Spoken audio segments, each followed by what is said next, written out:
হিঙ্গলগঞ্জের gas যোগেশগঞ্জের সমস্যার মুখে উপভোক্তারা। গত কয়েকদিন ধরে যুদ্ধ পরিস্থিতির কারণে উত্তর চব্বিশ পরগনার হিঙ্গলগঞ্জে রান্নার গ্যাসে অকাল। বিভিন্ন চ্যানেলে মিডিয়ায় খবরে দেখানো হচ্ছে ইরান আমেরিকা যুদ্ধের ফলে ভারতের বাজারে তার কোনো প্রভাব পড়বে না, কিন্তু তারপরেও হিঙ্গলগঞ্জে দেখা গেল অন্য চিত্র। রীতিমতো রমঝমিয়ে চলছে গ্যাসের কালোবাজারি। গ্যাস বুক করে উপভোক্তারা পেয়ে যাচ্ছেন ডেলিভারি মেসেজ, কিন্তু বাস্তবে তারা হাতে গ্যাস পাচ্ছেন না। লক্ষ্মী রানী দাস, প্রদীপ দাস, দীপঙ্কর সরকার সহ উপভোক্তারা তারা গাড়ি নিত্যদিনের কাজ ফেলে 3-4 দিন অফিসে আসলে অফিস থেকে জানিয়ে দেওয়া হচ্ছে তাদের গ্যাস বুক হয়ে গেছে, কিন্তু তাদের যোগেশগঞ্জ অফিসে গ্যাস ট্রান্সফার হয়ে গেছে, সেখান থেকে সংগ্রহ করতে হবে। ফলে এদিকে যেমন তারা হয়রানির শিকার হচ্ছেন, অন্যদিকে তারা আর্থিক সমস্যার মুখে পড়ে যাচ্ছেন।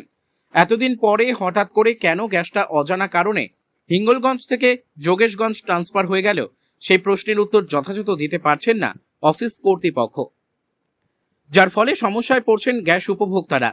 তাদের দাবি অবিলম্বে গ্যাসের এই কালোবাজারি বন্ধ করা হোক এবং হিঙ্গলগঞ্জের গ্যাস হিঙ্গলগঞ্জ অফিস থেকে দেওয়া হোক, এমনটাই চাইছেন সাধারণ মানুষ। বসিরহাট থেকে প্রদীপ সরকারের রিপোর্ট, বিগ নিউজ বাংলা। হ্যাঁ, 1 তারিখে বুকিং করেছিলাম।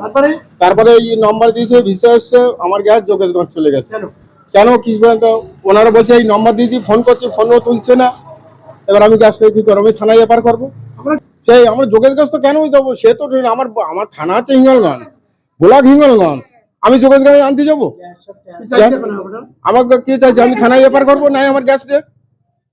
এবার অফিস বসবে, কি করবে না করবে। আমার নাম প্রদীপ দাস। হ্যাঁ, বাড়ি ওই দক্ষিণ হিঙ্গলগঞ্জ। আমরা এখানে এসেছিলাম, গ্যাসের সমস্যা হচ্ছিল বলে গ্যাসের জন্য এখানে আমরা অফিসে এসেছিলাম। অফিসে আমাদের এইখানে হিঙ্গলগঞ্জ আমাদের অফিস। আমরা এখানে আমার বাড়ি হাসনাবাদ থেকে আমরা হিঙ্গলগঞ্জ এসেছি। এই 3 দিন বারে এসেছি, যাওয়া আসা 50 টাকা করে গাড়ি খরচ যায়। কিন্তু এখানে এসে দেখলাম আমার গ্যাসটা বুক হচ্ছে কি না হচ্ছে, আমি চেক করলাম, তো বললো তোমার গ্যাস বুক হয়ে গেছে, তোমার গ্যাসটা হিঙ্গলগঞ্জ যোগেশগঞ্জ ট্রান্সফার হয়ে গেছে। আমার খুবই অসুবিধা হচ্ছে, কারণ আমার বাড়িতে এখন লোকজন কাজ করছে, আমার গ্যাস না হলে বাড়ির লোকজন আমার সব সমস্যা হয়ে যাচ্ছে, বাচ্চা কাচ্চা আছে। দ্বিতীয়ত এখানে আমার নাম দীপঙ্কর সরকার। আমাদের গ্যাস 28 তারিখে বুক করেছি, আজকে 19 তারিখ হয়ে গেল, আমরা এখনো গ্যাস পাইনি। ডেলিভারি মেসেজ তো সবই দিয়েছে, এখন বলছে যোগেশগঞ্জ যেতে হবে গ্যাস আনতে। আমার তো পয়সা নেই, এখন আমি গরিব মানুষ, আমি জন কেটে খাই, আমি যে মত না। চলে এসো, তোমার যদি অবজেকশন হয় চলে এসো, দূরে থাকো না। আমার এখানে এখন বলছে যোগেশগঞ্জ চলে যাও, আপনার গ্যাস ওখান থেকে দেবে। আমরা কিছুই জানি না। তাহলে আমরা গেল মাসে গ্যাস পেয়েছি, এখানে বুক করে বাড়ি চলে গেল, আবার এই মাসে বলছে যোগেশগঞ্জ চলে যেতে।